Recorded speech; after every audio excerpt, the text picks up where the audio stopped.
Tong besi ini dipanaskan oleh api merah. Itu bisa membuat seseorang menjadi abu dalam 1 detik saja. Pria ini berjalan melewati tong besi dengan tangan kosong. Tidak terduga, dia sama sekali tidak terluka. Pria ini lahir di sarang burung. Di sebelahnya ada telur ajaib. Burung kecil di dalam telur. Baru menetas saja, dia bisa berbicara. Melihat apa? Ambil air untuk saya minum. Tetapi Maruderan cacat sejak kecil. Dia perlu minum obat herbal setiap hari untuk hidup. Kepala desa yang baik hati, Fembunatan, mengadopsi anak itu bersama dengan burung aneh itu. Pada saat ini, kerajaan Vedalam menjadi penguasa baru. Mereka brutal dan haus darah, terus-menerus memungut pajak. Orang-orang di desa sangat sulit dan kasihan. Ayah angkat Maruderan dipotong lengan. Dan kakak perempuannya dibunuh oleh seorang tentara. Dengan kebencian, Maruderan dewasa. Dominasi brutal dari kerajaan Vedalam belum berhenti. Tidak hanya itu, mereka sekali lagi menyerang penduduk desa tanpa alasan.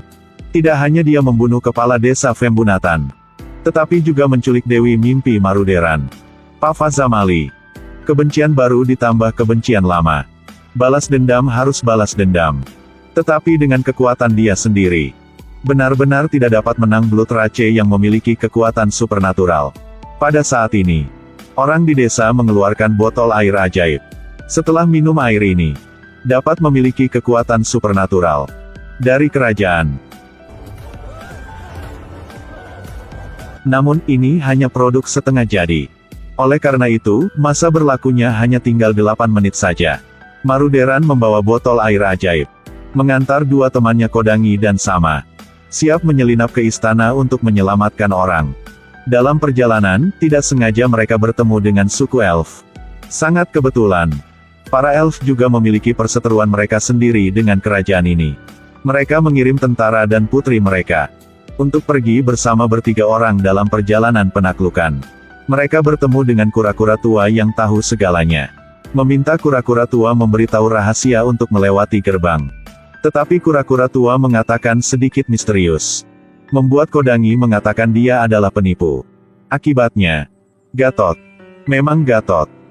Setelah mendapatkan surat instruksi, mereka pergi ke lembah neraka. Menurut instruksi dari kura-kura tua, mereka mendorong batu besar masuk pintu gua. Jembatan batu tiba-tiba muncul dan hubungkan 2 tebing bersama. Mereka melewati gerbang pertama sangat lancar. Berdasarkan kata-kata dari kura-kura tua, gunakan daun untuk membuat seruling, panggil seekor katak. Kemudian mencari pria yang sudah menikah. Jilat di pantat katak ini. Akan mendapat instruksi baru. Pria yang sudah menikah, Kodangi, harus jilat pantat katak. Tentu saja. Katak hijau sangat puas dan menggaruk kepala. Dan tunjukkan jalan yang benar pada mereka.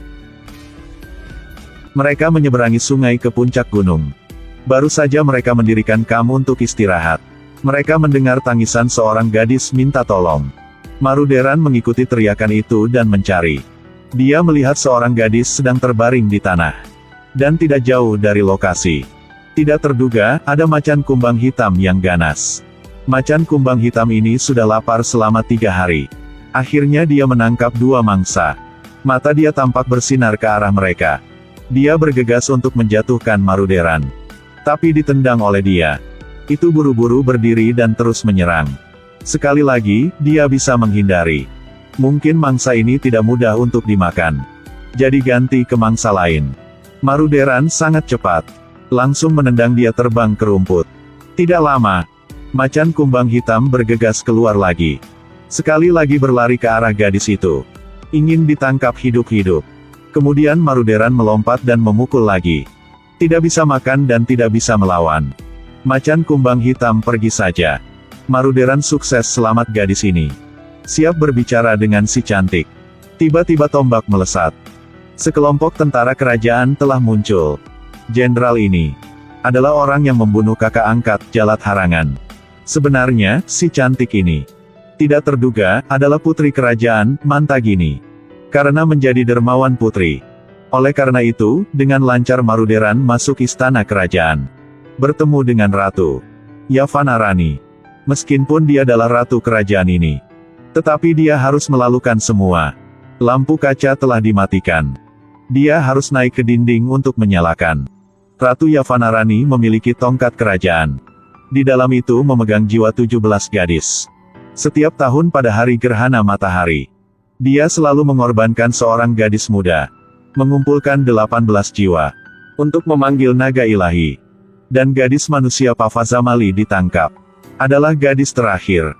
Sementara di sisi lain, tawanan kerajaan, raksasa dengan satu mata tiba-tiba melarikan diri dari penjara. Dia sangat kuat. Tidak ada orang bisa menang dia. Dia berlari ke arah Maruderan. Dia tidak punya waktu untuk minum air ajaib. Raksasa itu berlari tepat di depan. Maruderan mengangkat tangan untuk memblokir dia. Tidak terduga, raksasa itu benar-benar berhenti di depan. Ratu Yavanarani melihat situasi. Sebuah keraguan muncul di hati dia. Pada malam itu, Maruderan minta Kodangi jilat pantat katak hijau untuk bertanya posisi Pavazamali. Kali ini dia menunjukkan ke arah atas. Maruderan minum air ajaib. Cepat mendaki tembok luar. Mencapai lantai paling tinggi di kastil.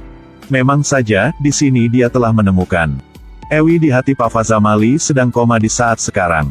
Tapi sekarang bukan waktunya untuk menyelamatkan orang. Dia siap keluar. Akibatnya dia ditangkap oleh Jalat Harangan. Maruderan ingin melawan. Akibatnya, Gatot. Memang Gatot. Mungkin 8 menit telah habis. Air ajaib telah kedaluarsa. Setelah Ratu Yavanarani mengetahui, dia kalah dengan satu pukulan. Mulai ragu dengan garis keturunan dia. Sekaligus, dia ingin memeriksa identitasnya sekali lagi. Ratu cantik ini benar-benar kejam.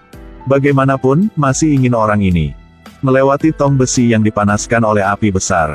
Orang kerajaan tidak takut suhu tinggi. Tetapi orang normal, jika mereka melangkah masuk, segera dibakar menjadi abu di tempat. Pada saat ini, burung ajaib yang hewan peliharaan dia, membawakan ramuan ajaib yang dapat menahan suhu tinggi untuk dia. Mungkin sudah selesai. Tetapi Jalat Harangan sudah tahu rencana ini. Dia lebih cepat menerima botol air ajaib dan melemparkan ke tong besi. Sudah sampai sekarang, Maruderan sangat tekad untuk menginjakan kaki di dalam tong besi. Tetapi tidak terduga, dia benar-benar aman dan keluar dari tong besi. Ratu Yavanarani tidak meragukan dia lagi. Siap menerima dia sebagai selir kerajaan.